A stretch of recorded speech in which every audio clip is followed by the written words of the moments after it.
Good morning and welcome back to Rising. It is Monday morning. We've got another great show prepared for you today. I'm joined by Niall, who I am always delighted to see. Delighted to see you too, Robby. How was your weekend? It was good. I did some traveling. I spoke at Hillsdale College, which is in my native Michigan, and I was able to visit some of my family members after that. So it was a nice family-filled weekend. Excellent. Well, we had a similar but different weekend. I was in New York, which is where I lived for the first 8 years. I was in America, so I was delighted to be back there for the weekend. But we're back here. We've lots to talk about, so why don't you tell me what is on your radar? Yes, lots to get to. Let's get started. President Trump is stepping up efforts to follow through on his campaign process to deport violent illegal immigrant gang members, with ICE now targeting suspected members of the gang Tren De Aragua. Tren De Aragua has been designated a foreign terrorist group by Trump. Even the Biden administration had deemed it a transnational criminal organization. This Venezuelan gang is a menace. It's responsible for horrific violence here in the U.S. and also in South America. It is absolutely appropriate to detain members of this criminal terrorist gang and either incarcerate them or ship them back to South America. Illegal immigrants who commit other crimes and are members of illegal gangs, they should be deported. And if their ultimate fate is to languish in a prison in Venezuela or El Salvador, that's just fine by me. But it's important, critically important, to make sure that the people being delivered to this fate are actually illegal immigrant gang members. That's why so many people are disturbed by recent news reports that some of the migrants placed on deportation flights and shipped out have been identified as gang members based solely on their tattoos. Venezuelan authorities disputed that deported migrants are actually members of Tren De Aragua. Now, it's true that even if an illegal immigrant is not a member of a criminal gang, yes, they still did commit the crime of entering the country illegally, so they don't have some ironclad right to remain in the U.S., fine, but that doesn't mean we should be comfortable with the federal government grabbing people and flying them away on mere suspicion. That could happen to illegal immigrants who committed no other crime. It could also happen to American citizens who are in the wrong place at the wrong time. We don't want some situation where jackbooted government thugs grab random people on suspicion of being illegal, say they don't like the way their tattoos look, and then send them to South America without due process to a South American prison. The onus is on the government to prove that an individual is not an American citizen and is not law-abiding. If they have that evidence and that evidence persuades a judge or jury, then it's okay. But it's not our responsibility to prove that we are citizens. The burden of proof is on the government. That's how justice works. The presumption of innocence isn't some shield for criminals. It's a basic principle of Western justice. Better 100 guilty men go free than one innocent man go to prison. Our cherished Bill of Rights, our very post-Enlightenment conception of right and wrong, is based on that idea. So that's why I was very concerned to hear border czar Tom Homan invert this very basic principle in a recent interview. Let's watch. How do you, what we've heard from lawyers representing some of these people is that they deny that they're members of this gang, or either, Tren De Aragua or MS-13. Do they get a chance to prove that before you take them out of the country and put them into a notorious prison in a country that they're not even from? Do they have any due process at all? Confident. Look, due process. Where's Laken Riley's due process? Where were all these young women that were killed and raped by members of TDA? Where was their due process? Well, the people that did that should be prosecuted. By the subway. Where's her due process? Well, sure. The bottom line is that plane was full of people designated as terrorists. Number one. Number two, every Venezuelan migrant on that flight was a TDA member based on numerous criminal investigations, on intelligence reports, and a lot of work by ICE officers. Homan cites Laken Riley, who was viciously murdered by an illegal immigrant. Her killer was given, correctly, due process and was rightly convicted. That's how things are done in this country. Even the very obviously guilty deserve the presumption of innocence, access to legal counsel, and then to be tried before a jury of their peers. Be very, very wary of government officials, be they Republicans or Democrats, who try to persuade you that fundamental constitutional rights are suddenly up for negotiation or a little too precious at these times of heightened danger. We, the American people, have always come to regret our decision to let the federal government overlook civil liberties in the name of safety or national security or defense. In my lifetime, Republican leaders did this with the Patriot Act in response to 9/11, with an assist, of course, from many Democrats. And then Democrats did this with the COVID response, with an assist from many Republicans. Ask yourself, do you think we're better off because we enshrined a vast domestic spying apparatus due to fears of Islamic terrorism? Are we better off having empowered the government to decide whether gatherings of such and such numbers of people are a threat to public health? I suspect most of you recognize these public policy choices were mistakes. We should have more zealously guarded our liberties. Violence is a problem in this country, and it's clear that the government should do more to tackle illegal immigration. I get that. I don't disagree. But we must not abandon due process as we pursue this goal. We regret it every time we do it. So I don't think I'll get much disagreement from you today, Niall, but as I was listening to Tom Homan, this is very dangerous, and I support the goal of deporting illegal immigrants who are members of Tren De Aragua.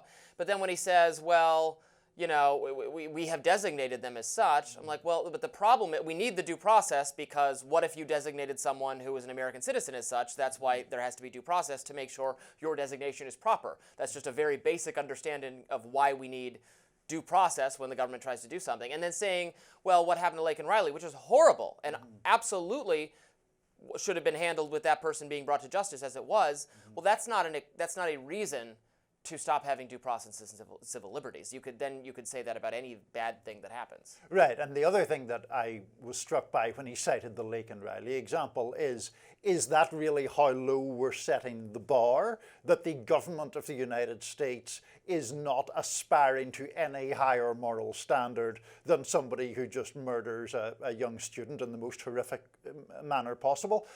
You're right in that this is a harmonious start to the show, and that I didn't really disagree with anything that you said. I thought the most important thing, in a way, was your reiteration of the fact that the burden of proof lies with the government. And I think that is really, really important. The government can bring all sorts of resources and levers to bear to try to make its case against any individual person. If it fails to do that, then that's on the government. And this argument that suggesting that people should get due process is being on the side of terrorists or on the side of criminals, I've no time for at all. Like you, I think that obviously if people commit grievous crimes, those crimes should be prosecuted, and those people, if found guilty, should be punished.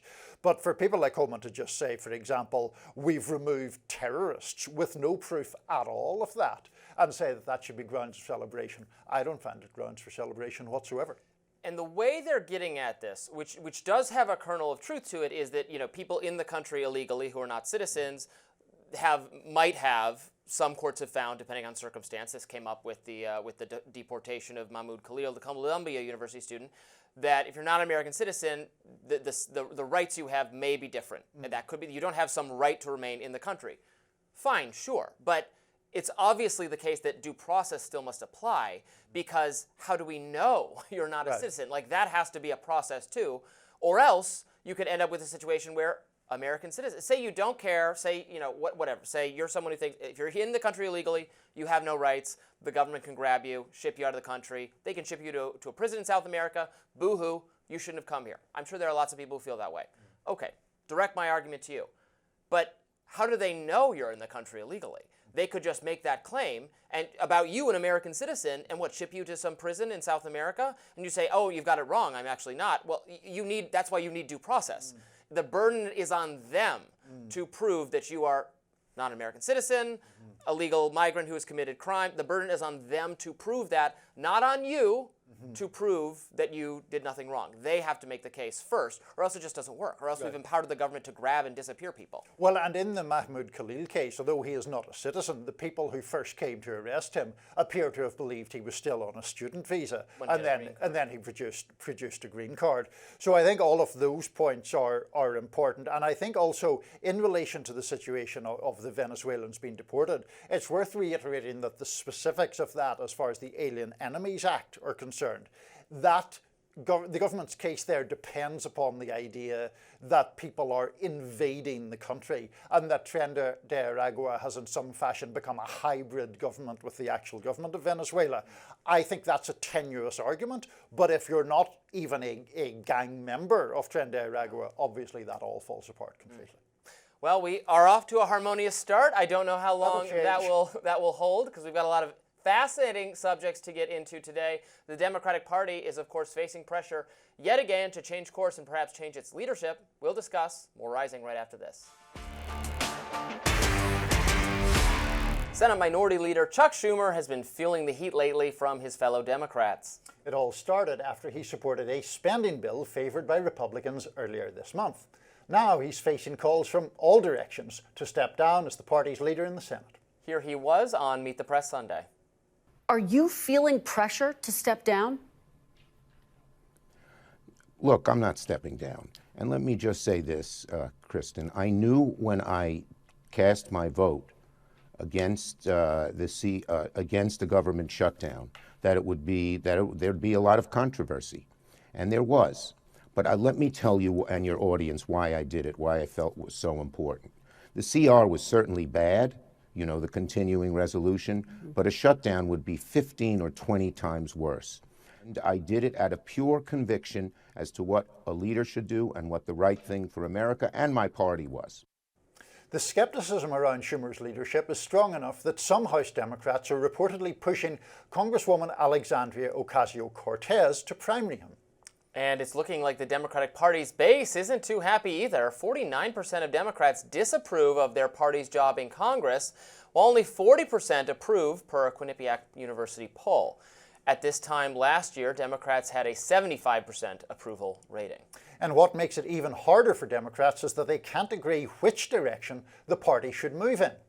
As 45% of Democrats want the party to become more moderate, 29% say no, it should become more liberal, and 22% want it to stay just the same. Various polling data also shows that the vast majority of Democratic voters want their party to resist the Trump administration more fiercely. If all that wasn't enough, there's another reason Democrats should be worried. Voters are leaving blue states, moving to red states. What does that mean exactly? Well, the American Redistricting Project projects that more congressional seats and electoral votes will be in Republican hands by 2030. Here's comedian Bill Maher on his show recently. California is projected to lose 3 seats, New York 2, also going to lose a seat, Minnesota, Oregon, Rhode Island, Illinois, all blue states. Who's getting these? Texas, Florida, Idaho, and Utah.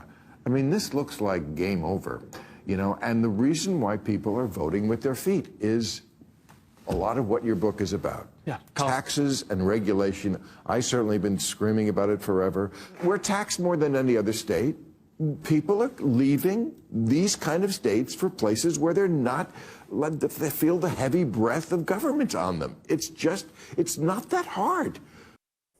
Meanwhile, Ocasio-Cortez wrote on social media that 23,000 people showed up to her and Sanders' rally this week in Tucson, Arizona. She also wrote that over 34,000 people showed up to Denver. There seems to have been a response from Mother Jones Washington Bureau Chief David Korn, who wrote, "Democrats, there's a demand. Where's the supply?" Journalist Batya Ungar-Sargon wrote on X, the Democrats used to represent the American working class. They were anti-war, economically populist, and socially moderate. They abandoned these values to cater to over-credentialed college elites. Now Trump represents those values, and he represents those voters. Wise words from Batya, who was a host of Rising as well in the past. The problems for Democrats seem very, very serious, and I think the lack of clear consensus on which direction they should move is a big problem, and then the lack of charismatic and interesting leadership. I do wonder if the calls on Chuck Schumer to resign or face some kind of challenge or to no longer be the leader will continue to increase. I think I'm reasonably confident he will hold on. He will manage to remain the leader, but I don't think it's guaranteed because the frustration toward him is out there, and all the frustration being directed at him instead of Trump is not good for the Democratic Party. But they don't know which way to go. Well, they don't, but I think there's a big question about whether the difference that they have is ideological, or is it generational, or is it stylistic? Because all those things. Well, I'm not sure. I mean, in terms of the ideology, I think there's a lot of lines have been scrambled between going left, say, on economic policy and being more angry about various inequalities versus the more identitarian politics, which is another branch of the left. But obviously Schumer is the age he is. He's an institutionalist by his nature. He's somebody who, even when he is proclaiming his opposition to Trump, it's all done in a rather inside the beltway kind of fashion, and that's not seemingly what Democratic voters are looking for right now. They see this as a much more existential battle for America between themselves and Trump. One caveat that I would put in all this, Robby, is well, yes, I don't deny that the Democrats have big problems, and yes, their favorability ratings are low, and yes, Donald Trump won last November. That's pretty clear.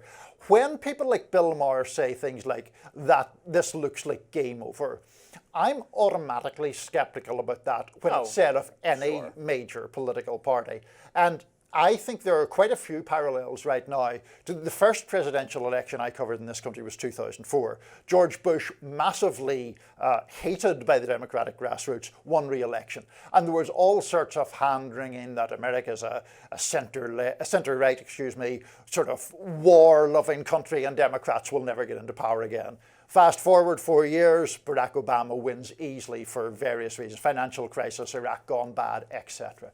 So, you know, the game is not over, and people tend to be too quick to write obituaries. No, I very much agree with you. And then when Democrats won in 2008, then you had the same kind of certainty, the permanent Democratic majority, which was going to be based on more minority voters, the older voters being more Republican, aging, dying, and younger voters, and the rising of minorities, the birth rates of people of color was going to usher in more immigrants, usher in a era of permanent Democratic governance.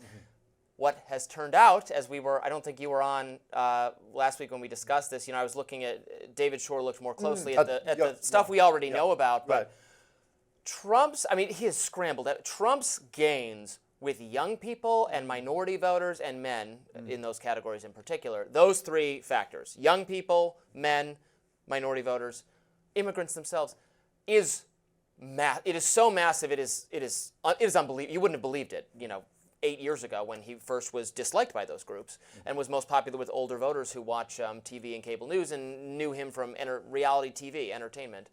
But now he's a figure of the modes of communication that young people do: social media, alternate media, podcasts, TikTok. Sure. And older voters are the most reliable Democratic voters. Older and wealthier and more highly educated, and women. So that's a long way of saying you're right.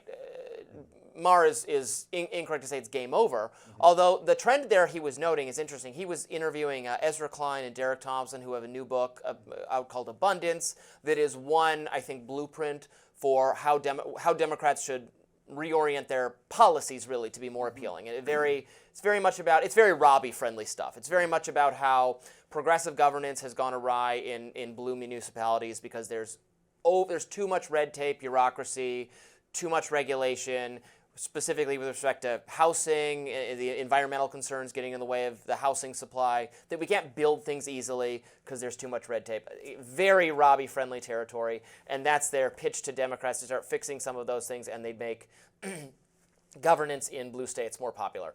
I think they're right on the policy merits. Whether that will end up being an appealing electoral message overall, or B, specifically the right way for Democrats to become more electorally competitive, I think that's less borne out. I think, now again, while I agree with their ideas, I think there's a certain overconfidence that because our ideas are right, they will win in the public square, that I never have myself for my own ideas. The other thing I'd say just on the blue states governance question is, people always, particularly from the right and some critical people on the Liberal side, always make that argument. Gavin Newsom, last time there was an election in California, won by 19 points. Kathy Hochul won by much less than that in New York, but comfortably enough. So this idea that, democratic governance is this catastrophe, well, the voters who are governed by Democrats don't necessarily seem to think that. The population question is actually more mixed than the popular caricature suggests. I mean, 11 states that lost population in 2022 gained it in 2023, and that included New York, Massachusetts, Maryland, Michigan, several Democratic-dominated states. Well, and also, if California loses representation because so many Democrats moved to Texas, that could be a loss of, I guess, House seats, but an improvement in the electoral fortunes of the Democratic Party in the presidential electoral college race. So. Texas finally winnable for Democrats. I don't think it's going to happen, but we shall see. All right, up next, why are so many law firms caving to Trump? We'll discuss. Stay tuned. Niall, what's in your notes today? Glad you asked, Robby, because it has been a bleak few days for Americans who fear President Trump and fear what he might do to the fabric of democracy. That's because two big names caved to Trump's threats. I'm talking about the law firm of Paul-Weiss and about Columbia University. But I'm also talking about something bigger, the absolute certainty that cowardice is contagious. Almost 60 years ago, Robert F. Kennedy Sr. spoke about how every time any person stood up for an ideal, a new ripple of hope was sent forth. Together, those ripples can sweep down the mightiest wall of oppression and resistance, Kennedy said. But the reverse is also true. Ripples of fear and complicity, well, they send their message as well. It's a message that makes the powerful more bold and their targets more feeble. Let's talk Paul-Weiss first. It's a huge law firm with more than 1,000 lawyers, and it appears to have offended Trump because of its work on January the 6th related cases and because a former partner had worked on the New York investigation delving into his finances. A Trump executive order earlier this month stripped security clearances from Paul-Weiss staff, denied them the use of government facilities, and ordered the review of any federal contracts, even with clients of the firm. Put more simply, Trump was threatening to put them out of business. Now, Paul-Weiss is not unique in that regard. Trump has also targeted Perkins Coie, which represented Hillary Clinton back in the 2016 campaign. And he's taken aim at Covington and Burling because of its association with former special counsel Jack Smith. Perkins Coie at least showed some spine. It won a temporary restraining order against the president. A furious Trump administration is now demanding that the judge who issued that order be booted from the case. No dissent, after all, can be tolerated. Paul-Weiss showed no such fight. First, its chairman traipsed up to the White House for a meeting with Trump. Soon enough, the firm agreed to a deal which includes providing $40 million of pro bono work to causes the Trump administration supports and hiring an outside expert to audit its hiring practices. The White House also said that the firm's chairman, Brad Karp, acknowledged wrongdoing by that former partner I mentioned. The firm hasn't confirmed that, but it hasn't denied it either. Mark Pomerantz, the man in question, denies any such wrongdoing. Trump has lifted his threat for now, but the timid refusal of the law firm to stand up for itself is frightening. Paul-Weiss's revenues last year were more than $2.6 billion, according to Law 360. If people with those resources don't stand up for fundamental principles, who will? Paul-Weiss is rightly getting blasted for the move. Democratic Senator Sheldon Whitehouse wrote on social media, "When lawyers so well paid and connected take a dive, it's shaming." George Conway, a well-known Trump foe, called Paul-Weiss's actions a capitulation and the most disgraceful action by a major law firm in my lifetime. Mark Zaid, a prominent lawyer who specializes in whistleblower cases, told me that a, quote, horrible message was being sent by the firm's surrender. And now to Columbia. The university had incurred Trump's wrath for being too lenient in his view with regard to pro-Palestinian demonstrations. President Trump threatened to cut federal funding to the Ivy League school. It immediately buckled, academic freedom be damned. One concession was especially disgraceful. The Trump administration wanted Columbia to put the department that is home to Middle East studies into receivership. The college dodged the word receivership, but it conceded on substance. A newly appointed administrator will review programs about the Middle East. What a dismal reality we have unfolding. A president is holding a leading university to ransom, dictating what it should teach, and the university has folded. Some defenders of the deal point to the amount of money Trump was threatening to take away, $400 million. But at the last count, Columbia's endowment was worth $14.8 billion. Just as with Paul-Weiss, a wealthy institution folded like a cheap suit. Its sellout was egregious enough that some pretty disparate voices condemned it. Cynthia Nixon wrote that the institution had caved to fascism. Glenn Greenwald saw the outcome as part of a push to have Americans sacrifice the country's core values and civil liberties for this one sacred foreign country, namely Israel. Larry Summers, the former Treasury Secretary who also served as president of Harvard, wrapped the two cases I've talked about together. Summers said he was profoundly saddened and alarmed by Columbia University and Paul-Weiss law firms' capitulation to the increasingly dictatorial Trump administration. Let's be clear, that's no exaggeration. A president with an aberrational view of how his power can be used and abused has a pliant Congress behind him, a social media echo chamber roaring its approval, backed by the richest man in the world shaking his pom-poms. Now, almost daily, Trump wields his power to try to bring dissenters to heel. Civil servants, the media, the academy, law firms, judges. They're all under a barrage of attacks. And the truly scary thing is they might lose. Of course, if they don't fight, they'll lose for sure. And then where will we be? Where we are now, in deep and dark, uncharted waters. Yeah, there's a lot that the Trump administration is doing in this regard that I don't approve of, that I don't think is a good use of the administration's time, for one thing, and will present all sorts of legal challenges. You know, I might say this can be what comes of having private entities massively subsidized by the government one way or the other, is that eventually gives the government power over you. This is why I generally object to such subsidizing and funding, because even a administration ostensibly of my side as the right-leaning person can have some kind of pernicious influence that I would not want them to have. And so I think it's a shame that Columbia is caving in this regard. The law firm, I have followed all the details of this case not quite as closely, and you know, there's some of the things you mentioned. Why do they have access to government facilities? What security clearances they have that I don't know, it might be proper to change or not change. However, I agree with you overall that Trump going after these people for sheer revenge is not a good exercise of his power. I think it is also just interesting, the lack of, for the law firm in particular, that they don't want to fight back. Also the media companies that didn't want to fight back when they were sued. You know, 8 years ago, when Trump came after you, correct me if you think my impression here is wrong, didn't progressives or Democrats welcome a fight with Trump? Wasn't that good for fundraising and for optics and for energizing the base? You know, the ACLU, I know in particular, raised tons and tons and tons of money vowing to fight immigration orders and such other things.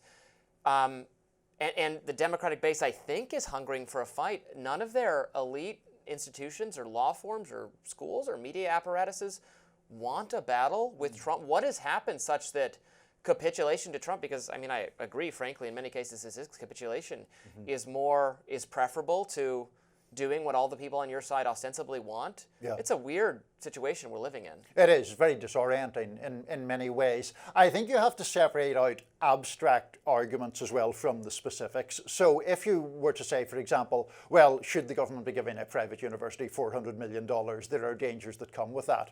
Okay, perhaps there are, perhaps there aren't. In relation to the law firms, obviously a big law firm is going to have clients who do business with the government. And the government has to do contracting of services because the government provides some services. Yes. Yeah, exactly. And if the government is putting a target on the back of a particular law firm or trying at the president's behest to put a particular law firm out of business, that strikes me as just absolutely impossible to justify, because then you're using the powers of the presidency to try to squash dissent and to punish people who have crossed you in some way. And if there is any suggestion of illegality on people's part, then the appropriate venue to prosecute that is the criminal courts. This is not a situation here. This is a situation where Trump is citing, for example, a separate law firm that represents or has assisted Jack Smith and has just decided to try to use the powers of government to crack down on a private enterprise. Yes, I suppose I wish the subsidizing or the giving hundreds of millions of dollars to institutions that was not being taken away for vindictive reasons. Right. It's clearly being taken away for vindictive reasons. Right. I don't know where that leaves me if I support the result but not the vindictive nature of it. I think also it would be less subject to legal challenge if it was not so clearly vindictive. And that would be my practical advice to the Trump administration as it goes about having these battles, that you will squander a certain amount of goodwill and you will face court challenges. And then I don't want to hear any whining from any Republicans that, oh, we can't get our way because judges are blocking us. If you do it improperly, they will block you. Right. Do it properly while you actually control the levers of government. Right, and judges have absolutely the right to adjudicate cases in accordance with their view of the law, and if you think they're wrong, there's the appellate court process to pursue that, as John Roberts said. Not often that myself and John Roberts are on the same page, but there we go. Oh, well, but conservatives deem him and Amy Coney Barrett were deep state liberal progressive operatives all along, Niall. That's the Amy Coney Barrett thing just blows my mind. Yeah. Such a deeply conservative woman who's now this traitor to the conservative We'll see if the New Republic is still saying nice things about her when those cases actually make their way to the Supreme Court, and then she rules in the way they don't want. I would She's assume. Just not jumped ahead in the queue with the eagerness that Republicans want. I still suspect she would ultimately be ruling that way, and then we'll see if the strange new respect holds. Up next, there has been a battle, particularly on the right on social media, over food stamp benefits. We will discuss that. It's very fascinating. Battle over SNAP benefits, that's food stamps, and what they should cover has spilled over to conservative world on social media. SNAP is, of course, the program that helps low-income families pay for food. In the past, Health and Human Services Secretary Robert F. Kennedy Jr. has called for a reform of SNAP benefits. Here he was on Laura Ingraham's show in February. The one place that I would say that we need to really change policies is in the SNAP program and food stamps and in school lunches, because there the federal government in many cases is paying for it, and we shouldn't be subsidizing people to eat poison. Now that poison Kennedy doesn't want the government to subsidize includes soda and processed foods. Over the weekend, a debate over this issue seemed to randomly take right-wing social media by storm. For instance, podcaster Ian Miles Chung wrote in part, "A new war on soda has begun, targeting purchases made through SNAP. I don't believe it's the government's role to decide what people should or shouldn't eat. The last time the US government dove deep into dietary guidance, the whole world ended up with the questionable food pyramid." Assistant News Director for Florida Voice, Eric Dougherty, jumped in, writing in part, "Important, we cannot allow a Make America Healthy Again messaging to force needy Americans into not buying certain things. Let people think and decide for themselves. Anyone can consume soda and be perfectly fine in moderation unless we're just going to ban every food with sugar in it for SNAP Americans." Of course, there was pushback among other conservatives. The Daily Wire's Matt Walsh, for instance, wrote, "I have to assume that anyone defending using food stamps to buy soda must either be on food stamps or they're getting paid by the soda industry. Otherwise, it's a baffling point of view. Why in God's name should taxpayers be forced to subsidize someone else's junk food purchases? Why should someone who has cut back on junk food for budgetary and health reasons still be forced to pay so that other people can buy the junk?" It's a totally indefensible position.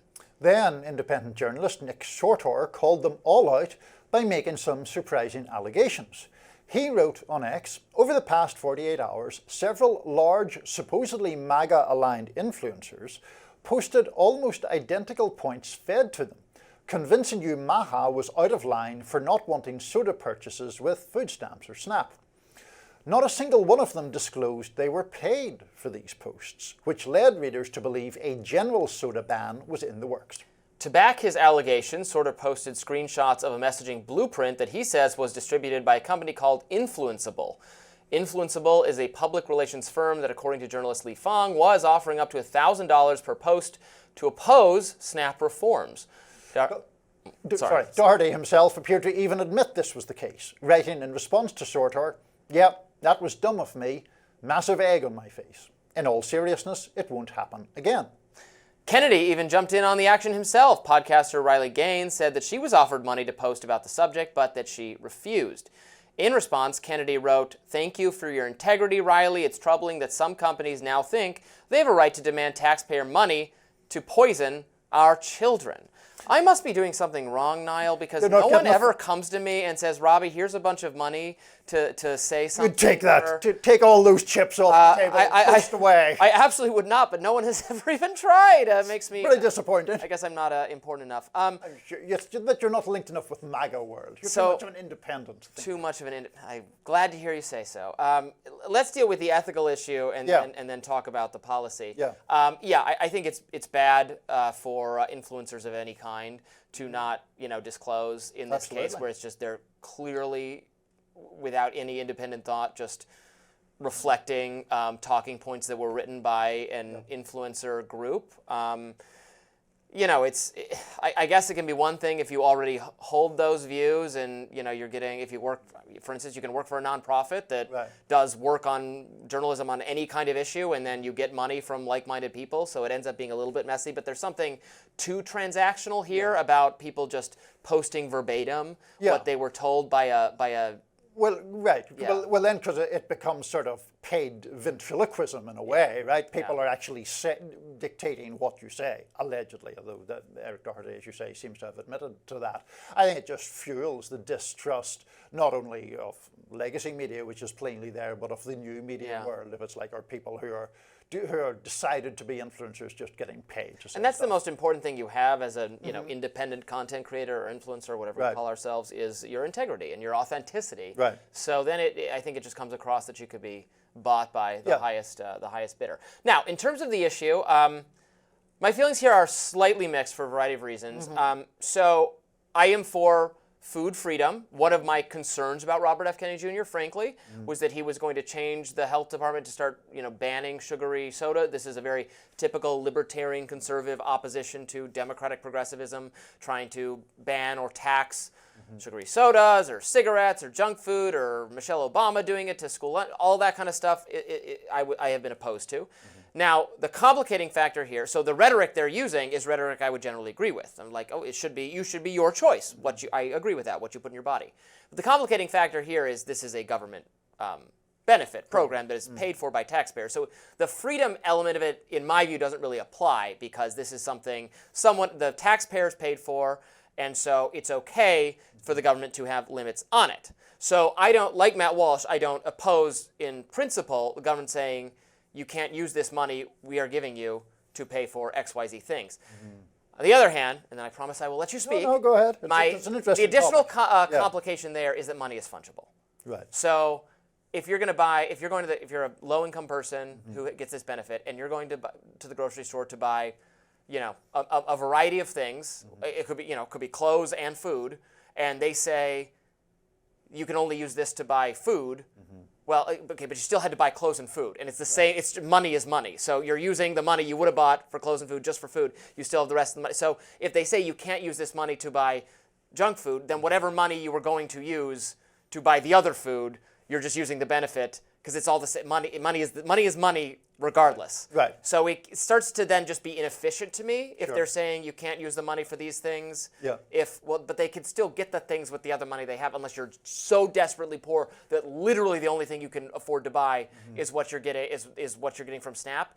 And I don't think SNAP is generous enough for that to be the case. Right. So it ends up being, I don't know. So all that said, I don't really know because that's my complicating factor. I think it is a complicated topic. My view of this is we as a society have decided that we can't let a massive number of low-income people lapse into malnutrition or starvation for want of money. And therefore, about 42 million people in this country are on SNAP benefits of some kind. Now, there are some restrictions already in place. You can't buy alcohol, you can't buy tobacco, you can't buy medicine, which I find curious. You can't buy vitamins and supplements, for example. Beyond those kind of obvious restrictions, I am not in favor of more restrictions because I think that you end up taking both responsibility of a kind and dignity away from people who are already in pretty straitened circumstances.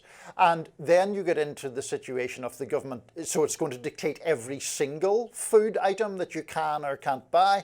Is sugar-free soda okay? Is it only full-fat Coke that's a problem? Right. You get into all I only these... drink Coke Zero. Well, there you go. We have to keep in shape we have to keep our TV weight at bay. Precisely. So, there's all that sort of thing that we can make decisions on because we're not on food stamps. But I don't think the government should be really in the business of policing precisely what food you can buy. As I say, it already does it to a small degree with alcohol, tobacco. You can't buy hot food. You can't buy, heated meals. But yeah. And even with those things, again, because money's fungible. Like I remember, it was a huge scandal in Michigan, where I'm from. I went to the University of Michigan. The state food stamps version, right? SNAP is the federal program. The state version was states have also their own food stamp programs. I believe it was called a bridge card that you could get, and you could get it if you were low income. Well, college students qualified as low income under the plan. College students who are extremely wealthy, if you're going to the University of Michigan, you have at least some resources. They were just using it as beer money. And again, yes, you cannot use the bridge card to buy beer, but you can just then use the bridge card to buy your groceries and the money you're going to buy groceries on to buy beer, because money is money. And so it was a massive scandal, and I thought it was very kind of immoral for people who clearly do not need this to be taking advantage of this in a way that is going to make the whole program look suspicious to vote, reasonably say, well, then I don't want to pay for college students to indirectly subsidize their beer budget. But because money's fungible, I don't know how you do that. So it's a complicated topic. I'm not sure where I land because, like you, I don't really want to micromanage purchases that much. But also, I don't want to necessarily subsidize the unhealthy choices. And excessive sugary sodas can be. There's a lot of obesity among low-income people that seems somewhat traced to that, at least. But I don't want to ban them or tell them what to do. I'm not a paternalist, so at the end of the day, I would say it's not really me to tell them. I mean, I just get back to the fact that people who are on SNAP are not well off. I mean, the limits on it are about 130% of the federal poverty level, and I find the federal poverty level astonishingly low. So I am not in the business of inflicting what I would consider further degradation on people who are already not in a particularly great situation. Yeah, it gets you into a difficult philosophical place, because what if, okay, we want to help these people, so we'll give them money, but what if it's just the things that are banned? Let's say they weren't banned, cigarettes and alcohol. What if they're just spending all the money on cigarettes and alcohol, or even more addictive drugs? When you give the person, begs you for money on the street, and then you're like, well, I want to, hope you use this to get a meal, and they're using it to get high. That's not good either. So, I don't know. Up next, ABC News has been feeling the burn. Bernie Sanders, we will discuss. Stay with us. ABC News is feeling the burn this weekend. Vermont Senator Bernie Sanders, however, was not too happy with ABC's Jonathan Karl during a recent interview. Let's watch. Alexandra is extraordinary. I am so impressed by her work in Congress, and she inspires young people all over the country. Would you like to see her join in the Senate? Right now, we have, as I said, just a whole lot of people in the Congress. Okay, Jonathan, thanks. Wait, I got one more. This is important. Well, I asked you. Okay. You want to do nonsense, do nonsense. No. I don't want to talk about inside the Beltway stuff. I got 32,000 people. I was just asking you about AOC because she was out there with you. No, fine, but I don't want to talk about this. What was the last question? I was just going to ask you one more question about you. I mean, that's all. I was literally your last. What is your question? Well, I mean, it's easier. Karl reacted to the incident after the fact while hosting ABC This Week. Help me translate. Why was he so irritated at even the mention of AOC running for Senate? Well, it's obviously a sensitive subject because he is on Chuck Schumer's leadership team. And so, if he goes out there and endorses a primary challenge to Schumer, I mean, that would be a total bloodbath. But look, the bloodbath is already happening. There have reportedly been growing calls among House Democrats for Alexandria Ocasio-Cortez, AOC, to primary Senator Chuck Schumer in 2028. Sanders is currently on his oligarchy tour, which has drawn sizable crowds, and Ocasio-Cortez has joined him on multiple stops. Sanders also had a surprising take on one of President Trump's initiatives. Is there anything that you think Trump has done right? Yeah, I mean, I think cracking down on fentanyl making sure our borders are stronger.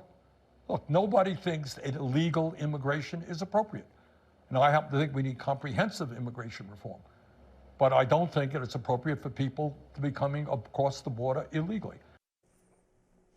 Which actually isn't a particularly surprising remark from Bernie Sanders, who, on immigration specifically, was the one thing he was a little bit to Hillary Clinton's right on, and which in ways I would argue would have made him a more appealing general election candidate. I mean, it's also, just to cut across you slightly, but it's also because Sanders is of that old school part of the left that worries about illegal immigration causing lower wages, essentially, removing the power of workers to campaign for better wages and conditions. Certainly. So interesting to see him storm off set earlier when asked that kind of reasonable question, frankly, by the journalist. Like, and he also could have just said, well, she's doing great work in the House. If she wants to run for Senate, that's her call to make. It's years away. Chuck Schumer's lucky it's not till 2028, by the way. Yeah. So I don't know why he needed to get all flustered about it, but he's a cantankerous individual. Well, that's what I was going to say. I mean, Bernie Sanders is legendarily grumpy. I mean, whether one likes his political views or not, he can get quite irritated, particularly with the media. And I'm not sure, you know, we saw the explanation there on ABC about, oh, he's part of Schumer's leadership team and all that. I'm not wholly convinced that's the issue. Sanders always has this grievance that he believes the media trivializes things by talking about personality clashes or horse race. Right, he always issues. wants to talk about the policy. Did you know the billionaires have all of the wealth that they got? The billionaires. So why don't we ask questions about them? You've improved. Have you been practicing your Bernie impersonation? In front of the mirror all day. In front of the mirror all day in anticipation of this segment. Glad you're putting your time to good use. And that is a fair criticism of the media to some extent, but also he's a political figure, and this is an interesting political time for the Democratic Party, and he could be showing more combativeness with Schumer. Now, you know, he's trying to keep it on the issues, doing this oligarchy tour. You know, I don't really agree with him on the issues, but it is interesting. You know, he could be doing this differently. He could be mounting some kind of, or leading some kind of challenge to leadership. It's interesting that, you know, the left people, the squad, ended up being the most defensive, honestly, of Biden as he was being forced out. I'm not quite sure why. I'm not quite sure what that is, other than them just being kind of proceduralists or something. Well, I guess in some ways it was in defense of maybe broader democratic principles, or maybe just thinking that Kamala Harris was going to be not as left on Biden on economic issues, or maybe worse than him. I actually thought she was going to be worse on Gaza, and that was secretly why the left people didn't like her. Yeah, I mean, I think there was some suggestion that if the left stayed on board with Biden and he got through, that he would be not exactly beholden, but better disposed toward their priorities. But he wouldn't have even known where he was. I mean, the thing that's not a good thing. But the thing about that's a whole other topic, Robby. The thing about Bernie is I actually do have some sympathy with his argument that the media is reluctant to talk about issues over personalities and does focus too much on the horse race part. Now, the difficulty is I see, you know, what people read or what people watch. You're a scoop-hungry political reporter, Niall. Don't tell me. I don't mind personally going, you know, in those directions. But I see from Sanders' point of view why he's out there with this tour that is attracting tens of thousands of people, making, as he does, a very vigorous and fervent argument for certain policies and for opposition to this oligarchy that he believes has sort of seized control not only of the Trump administration but the American political system. And so I get why he would not want to get that reduced to you're going to back AOC against Chuck kind of thing.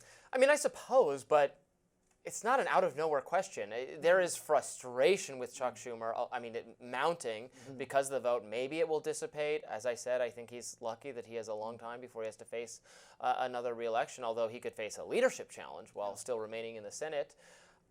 You know, these are profound questions that the Democratic Party needs to be asking itself, that it doesn't seem particularly self-reflective at the leadership level. The Jerry Connolly over AOC thing was just ridiculous. Where is this? You know, he's supposed to be in a very front-facing, aggressive, promote, defend Democrats, attack Republicans sort of role.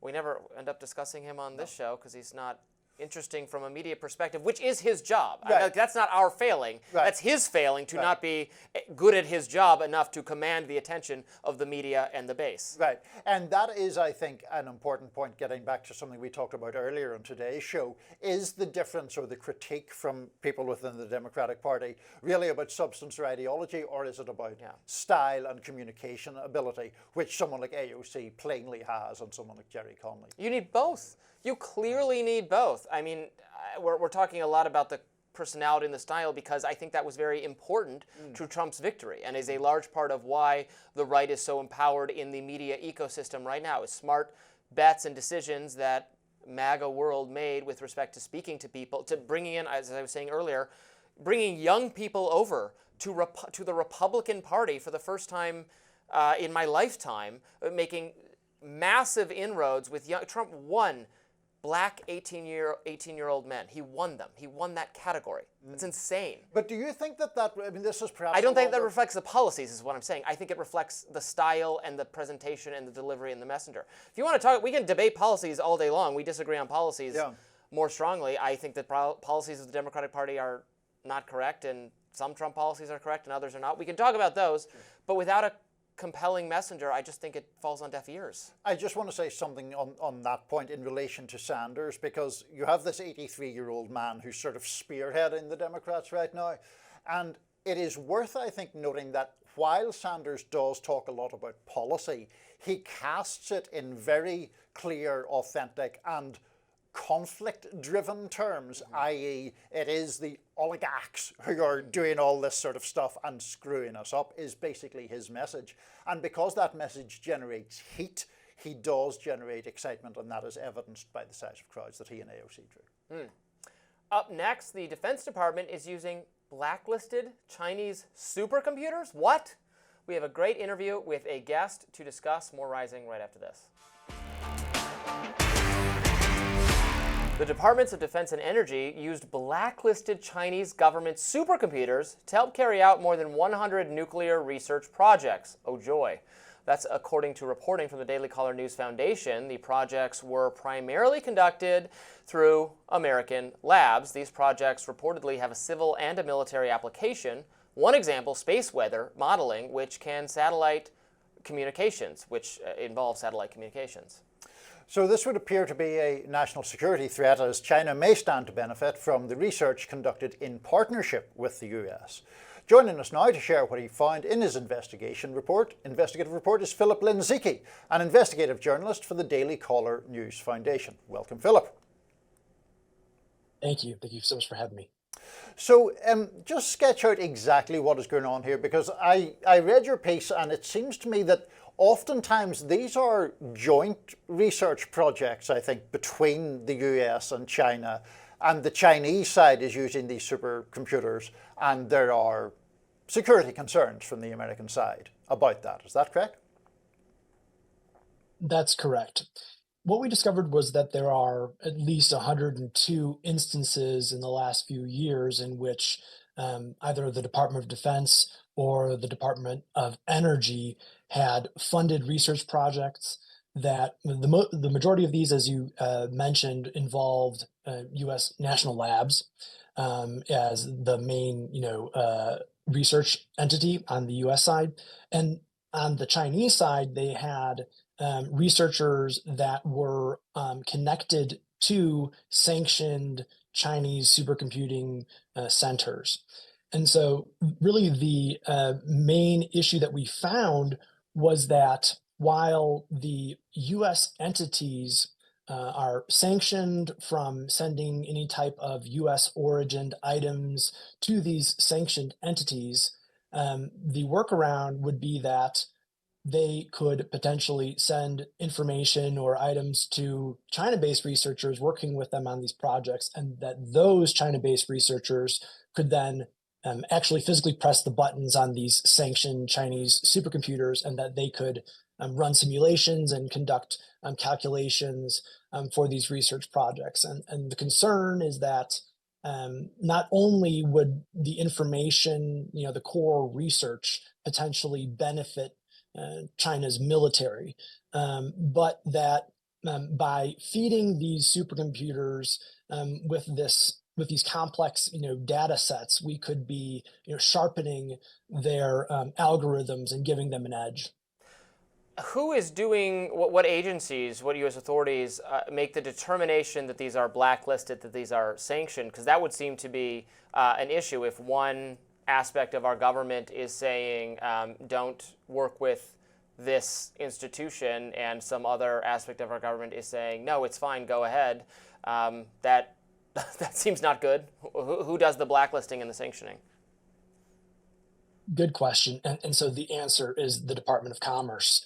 And I would think that in these cases, these supercomputing centers in China were sanctioned for their role allegedly in helping the Chinese military with some type of nuclear weapons research. So it had something to do with nuclear weapons and their weapons of mass destruction programs.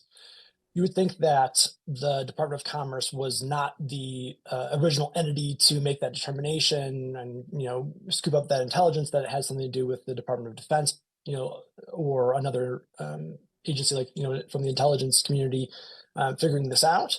But it was ultimately Department of Commerce that sanctioned them. In relation to these projects overall, I assume that one of the justifications for them is that there are some areas where China and the United States does still cooperate, even though there's an underlying, certainly competitive relationship, or some would say adversarial relationship. Is there a way of taking advantage research-wise of these kind of joint projects without running into these security concerns? Or are those security concerns inherent to a nation like China, where the Chinese Communist Party exerts such control? That's a great question.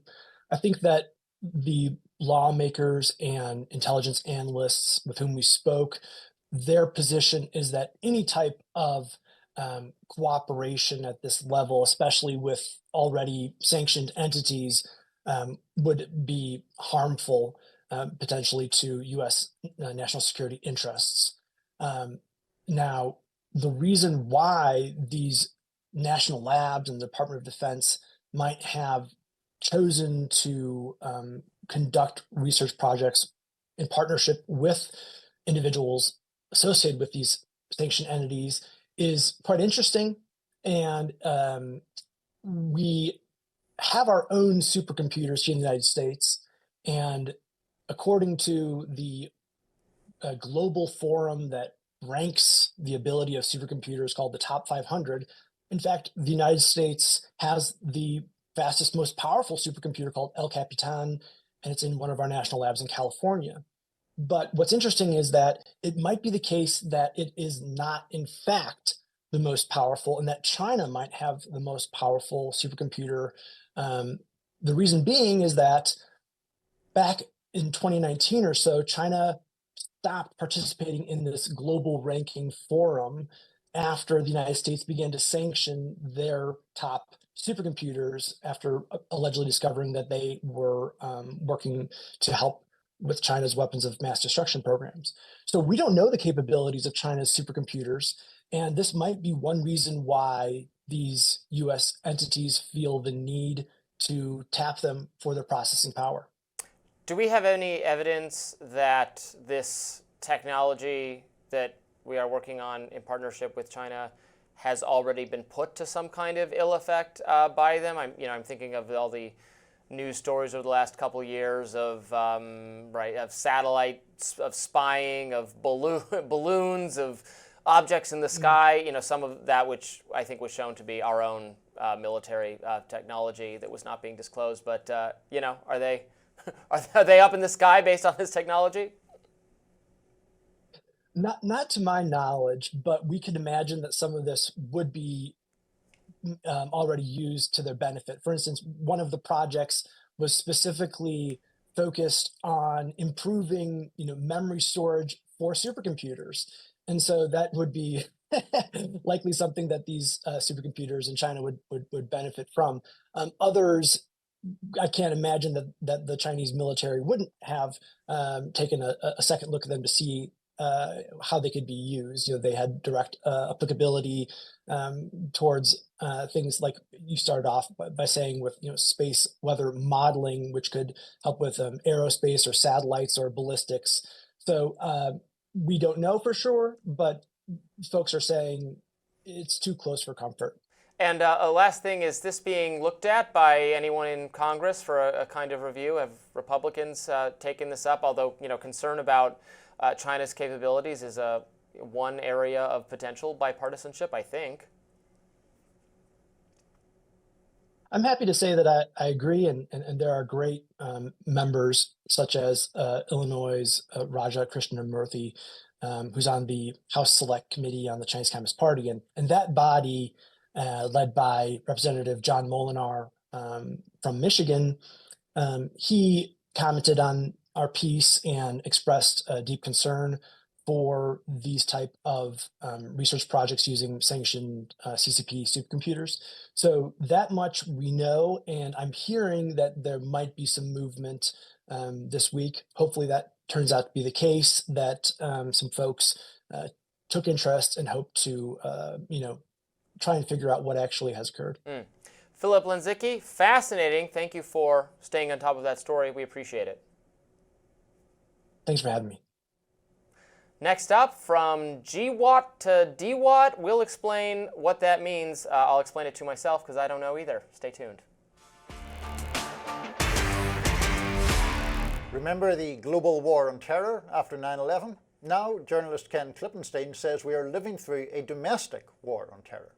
In his latest Substack post, Klippenstein highlights how the second Trump administration is going after Americans.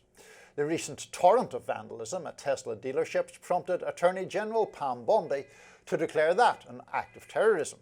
President Trump doubled down, saying in a March 11th press conference that Tesla vandals should be labelled domestic terrorists, warning they're, quote, gonna go through hell.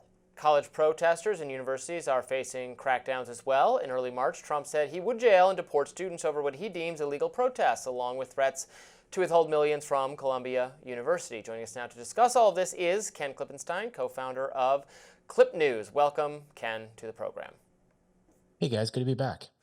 So I take it you're not overly enthusiastic about some of these moves from the Trump administration, which I confess, although I have been somewhat supportive or more supportive of Trump this time around than I expected. I similarly do not like to deport people without due process or clamp down on protesting. And I think the agenda will be going awry if we quickly give in to these, obviously authoritarian tendencies do not hold up well. What's your take on all this? Yeah, just yesterday, Attorney General Pam Bondi reiterated a lot of the things that caused me to write that article and raise concerns about it. You mentioned at the top of this segment her describing these acts of vandalism against Tesla vehicles, which no doubt are real and are happening, and there are numerous examples of. She characterized those as terrorism.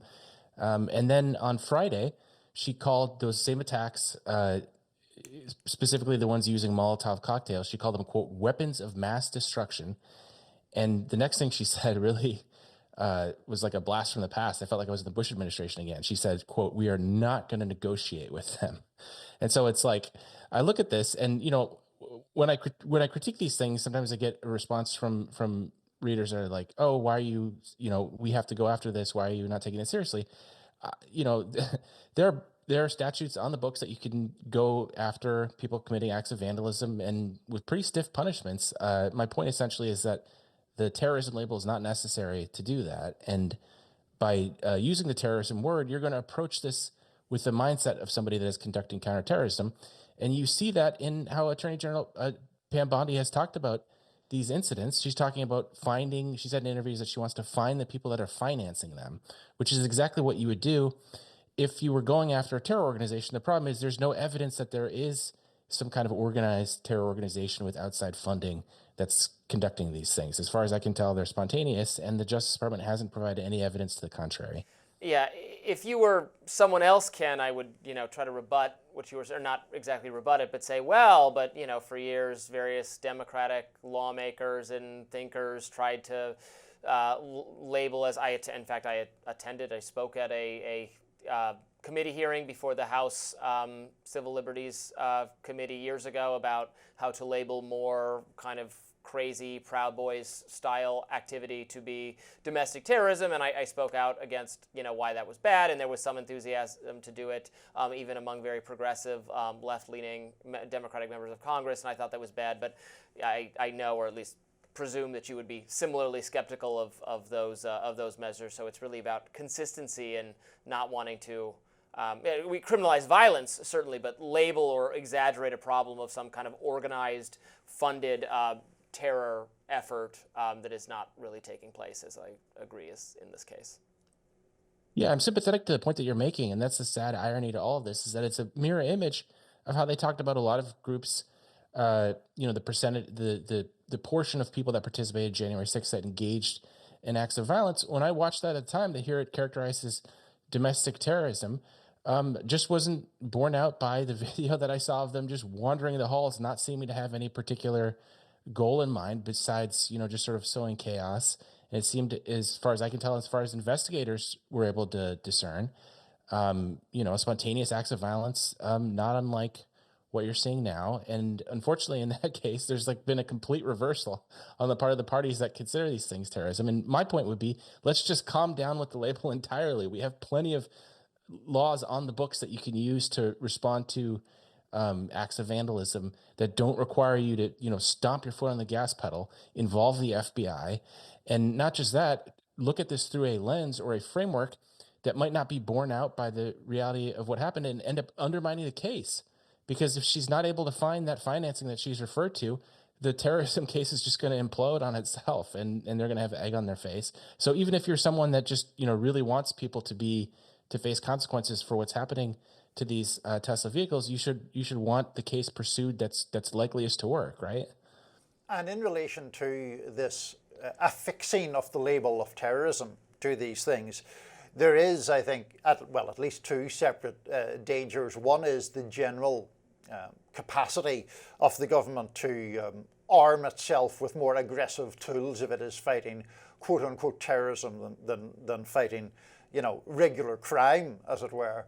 And then there's also the whole question of how that label is used, and you mentioned it in relation to supporting terrorism, how it can be used to crack down on dissent. I was struck, I don't know if you saw J.D. Vance's interview last week sometime, where he was suggesting that the Tesla stuff was financed by very rich interests, and he said, terrorism is not cheap. Well, I mean, if we're talking about graffiti terrorism as terrorism, right. Terrorism is actually quite cheap. So anyway, what's your views on all that? I'm not trying to downplay the illegality that's clearly taking place, nor that it needs to be taken seriously. But again, do we want to go back to I call it the domestic war on terror, because it used to be the global war on terror, the responsibility of the authorities being that they had to connect acts to a foreign designated, the State Department designates a list of terror groups because it's understood that terrorism is a very serious designation to apply to something. So there's a process by which you go through that. When Pam Bondi goes on TV and says, oh, these guys are terrorists,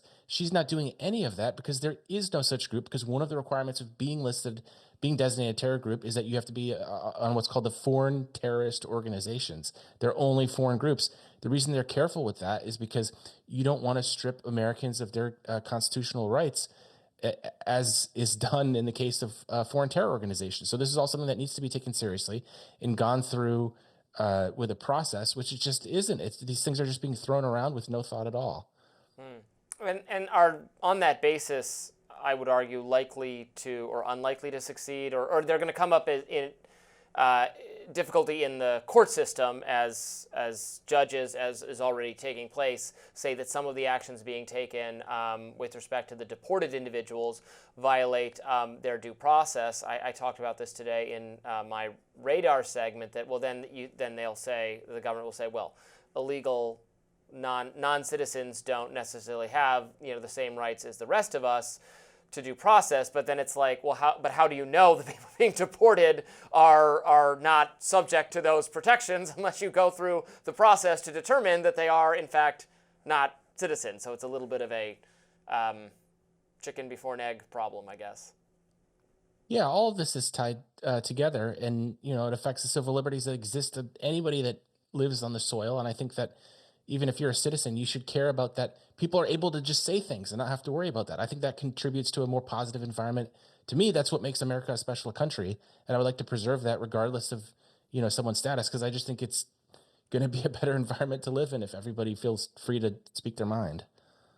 And do you see any sense of this becoming more and more expansive? I mean, is there sufficient opposition to this pressure from the Trump administration to roll back some of these efforts, or are they kind of juggernauting their way through it at the moment? Well, again, it's sort of a mirror image of the January 6th case. If you look at what the Biden administration did then, to me, it was crazy the amount of resources that they put towards that. They had entire office. I mean, this was serious amounts of resources going towards that. And then what that means is they're not looking at what the other, terror targets were that they would have focused on, the real ones that are actually carrying out attacks. Like, let's bear in mind, none of these Tesla cases has hurt anybody. Meanwhile, there's ISIS-K there was a terror attack just 2 or 3 months ago. So terrorism is a real issue. I think we should use the resources that exist to focus on ones that might hurt people rather than acts of property violence, which, again, we have plenty of ordinary resources to be able to respond to. So when you look at the data that's come out about January 6th, the whole FBI was basically tasked with, it was something like 40% of FBI agents were put on that. And that's a real resource drain for the real stuff that exists. So that would be my concern here, because if you look at the list of cases, Bondi put out a statement pointing to 3 specific cases and that they're going to have more. So this is clearly going to be, not one particular trial or anything. There are going to be a bunch of cases. So yeah, that's exactly my concern. Ken Klippenstein, thank you so much for joining us. We appreciate it. Thanks, guys. Up next, Bill Maher is headed to the White House. We'll tell you more. Stay with us. Bill Maher made an announcement that has lefties losing it. The host of Club Random podcast, Bill Maher, sat down with comedian Andrew Schultz on Sunday and said he would meet with none other than President Trump. Kid Rock was here a couple of weeks ago, and he said, I want you to meet Trump. He said, I'm going to take you to the White House. So now we're going to do that. I think that's a good there will be conversation. lots of people on the left who will be like, how dare you talk to this man? I was like, Yeah. I'm not playing this game that you mean girls play. Yes. Where like, oh, you know what? You can't sit at my lunch table because I'm just not talking to you. Not talking to you, you lost the election. Who the do you think you have to talk to? It's one thing if you win it. Yeah. It's another thing if you lose it. Maher also brought up this California leader who has recently changed his tune toward Trump. I see Gavin Newsom is doing this now. He's changed his tune. He's got a podcast, and the first guest was Charlie Kirk. I thought that was, I thought that was brilliant. He mentioned me. He said, like, I'm noticing what Bill does, talks to both sides, like, is left-leaning, but not afraid to criticize the people on his team. Like, we got to get more of this going. This has to become the center. This has to become a real center. Right now, it's like it's a few lonely islands that need to become a bigger sandbar. The duo also mentioned that one of Trump's closest aides and his intention behind all of his moves. Let's watch. He had a great idea that, I can go in with my Doge boys and find the waste. But the way he did it was very, I'm on the spectrum.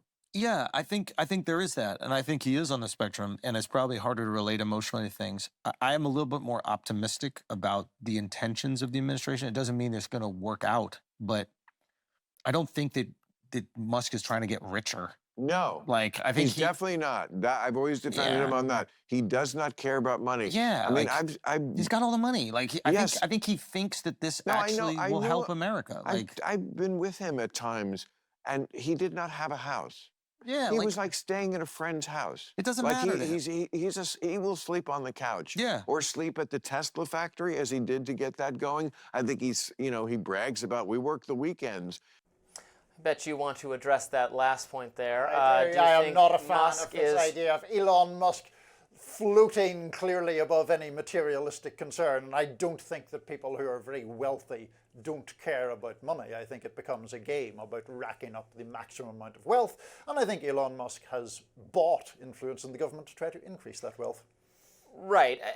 I think it's almost people arguing passages like he was, you know, he's taken whatever $100 billion hit, but he has, because he's become more, you know, I guess disfavored for general audiences because he's more associated with the right, but he has gotten from that political power that he, I mean, I do also think he is someone with conviction, and I think he was okay to take a temporary hit in order to enact more of the policies and more of the agenda he wants. That's a little, but I'm not trying to say that's like not in his self-interest to do that. Well, that's the thing, right? I mean, the policy that he wants is less regulation, which also benefits him. So that's where I have the problem. I mean, he also wants like a quixotic mix of social policies that don't pertain exactly or directly to his financial well-being, right? Like the defeat of DEI and wokeness and those things. Yeah, but I mean, I think he cares about those things and wants to have a government that does it. Yeah. So it's not in his self-interest or like he wants that, but it's also not directly tied to like he would also be willing to lose some amount of money to implement those things. Well, he's also someone who has changed his mind quite radically in that situation. Just this past weekend, someone posted a photo of him, I think they said it was 6 years ago, in either Flint or Detroit, where he had invited basically the black engineers who worked for Tesla, I think it was, rather than SpaceX, to come to display his own commitment to diversity, which of course he's now completely abandoned in this war on DEI. I have also been reflecting a lot on what they said in that middle clip in terms of likable Democrats or Democrats who talk to the other side, or willingness to meet with Trump. Maybe it was the first clip, I don't know. Gavin Newsom, etc. Amber and I, who host the show with you on Fridays, Amber and I do a show called Free Media for Reason, my other employer. We were both like, we had the same view of this. We think Gavin Newsom is doing a very smart thing by hosting this podcast and becoming more friendly and likable with the right, and is certainly preparing himself for a future run. And not all Democrats can do this, but he is clearly talented at it and is showing the benefits to doing it. I don't think there's any doubt at all that he is doing it as part of an attempt to position himself for a presidential run. And it is this idea of being open to hearing what people have to say. The left needs its own Joe Rogan. Well, doing it. Well, he signed himself up for the job instead of just saying, "Oh, we need someone." He's saying, "I'm going to do it." No, he's going, and some of those conversations have been quite interesting. The other thing I would say is that AOC, who we've spoken about before, did do that thing right after the election where she essentially asked people who had voted for her in her House race but Trump in the presidential race why they had done that, and even she was displaying some recognition of the importance of being open to both sides. On Bill Maher specifically, I mean, look, he's someone that I have very mixed feelings about, not only because sometimes I agree with him, sometimes I disagree with him. You've literally mixed feelings. I've literally, I do. But I also, I just find him a difficult person to like. I mean, even in that clip where it's like, they mentioned me, and it's like, oh good, Bill, well done. Lucky old you.